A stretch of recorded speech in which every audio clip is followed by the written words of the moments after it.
አስረስ ማረዳምጤ ከብልጽግና ጋር ያደረገው ድርድር የተካሄደው ማስረሻ ሰጤ እጅ የሰጠ ሰሞን ነው። የድርድሩ ቦታ ጎጃም ውስጥ ነበር። የቦታውን ልዩ ስም አላወቅኩትም።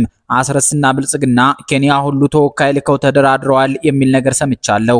በእነ አስረስ በኩል ድርድሩ የተቋረጠበት ምክንያቱ አልታወቀም። ለሌላ ጊዜ ተራዝሟል። እንደሚቀጥል መስማማታቸው ታውቋል።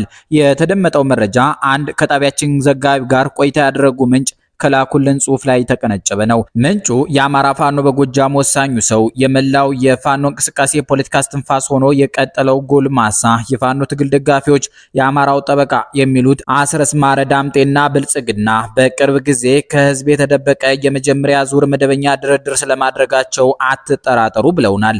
ለአንድ በኢትዮጵያ ቁልፍ መገናኛ ብዙሃን ውስጥ ባርታይነት ያገለግሉ የፖለቲካ ተንታኝ ያስረስን የተደራድሯል ጭምጭምታ አንስተን አመለካከታቸውን ጠይቀናቸው ነበር። በመልሳቸውም ይደራደራል፣ ለሱ ኤርትራ መሄድ ማዋጭ አይደለም፣ እንደማያሸንፍም ያውቃል። ስለዚህ ከስሮ ላለመቅረት ተደራድሮ አክሲዮኑን ያሳድጋል ብለውናል። እኚህ ተንታኝ ፋኖ በመንግስት ኃይሎች ከመሸነፍ አይደንም ብለው የሚያምኑ ናቸው። ለፋኖ አንድ ኢትዮጵያዊ ሙዚቃ ይጋብዙት ብንላቸው ከመሞት አልደንም አትጠራጠሪ የሚል ስንኝ ያለበትን የጥላውን ገሰሰ ዘፈን የሚመርጡ አይነት ሰው ይመስላሉ። አያሌው መንበር የተባሉ በአማራ ጉዳይ ዙሪያ አጥብቀው የሚጽፉ የቀድሞ ጋዜጠኛም የኔን የፖለቲካ ተንታኝ አመለካከት በሚደግፍ ሁኔታ እስክንድር፣ ደረጀ፣ መከታው፣ ጌታ፣ እያሱ፣ ሀብቴ፣ ተሾመ፣ ሞሃቤ ኤንድ ሶኦን ሲገቡ የሚወጡ መግለጫዎችን ለማየት ነው የምጓጓው። ሁሉም ጊዜ ይጠብቃሉ እንጂ በየተራ ይገባሉ። ይህንን ያዙልኝ። ያስቸገረን ነገር እየተንጠባጠቡ እየገቡ መግለጫ መብዛቱ ነው።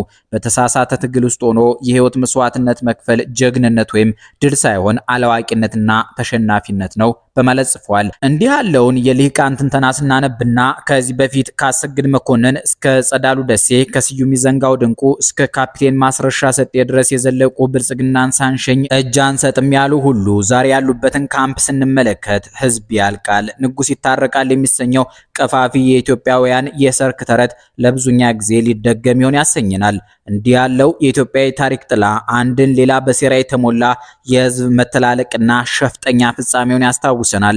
እነሆ በኢትዮጵያ የእርስ በርስ ጦርነት ታሪክ ብዙ ሰው ተሰልፎ የተሰዋበት በ20ኛው ክፍለ ዘመን ኢትዮጵያ በአጭር ጊዜ ውስጥ በፈጀው ሰራዊት ብዛት ተወዳዳሪ ያልተገኘለት የሰገሌ ጦርነት ተጠናቋል። ወሎየው ንጉስ ሚካኤል በተፈሪ መኮንን የኋላው ቀዳማዊ ኃይለ ሥላሴ እጅ ገብተዋል፣ ተማርከዋል። ተፈሪ መኮንን ደስታ አውጧቸዋል። ምርኮኛውን ንጉስ እንኳን እግዚአብሔር አተረፈው አሏቸው።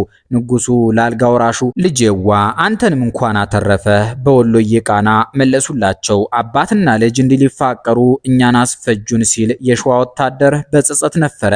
አስረስ ማረዳምጤና አብይ አህመድ አሊም ተጨባብጠው በፍቅር አይን እየተያዩ እንኳን አተረፈ እንኳንም ቆየኝ መባባላቸው ላይ ቀር ነው እየተባለ ይገኛል። የቀረውን ጊዜ ይዳኛል። ጤና ይስጥልን።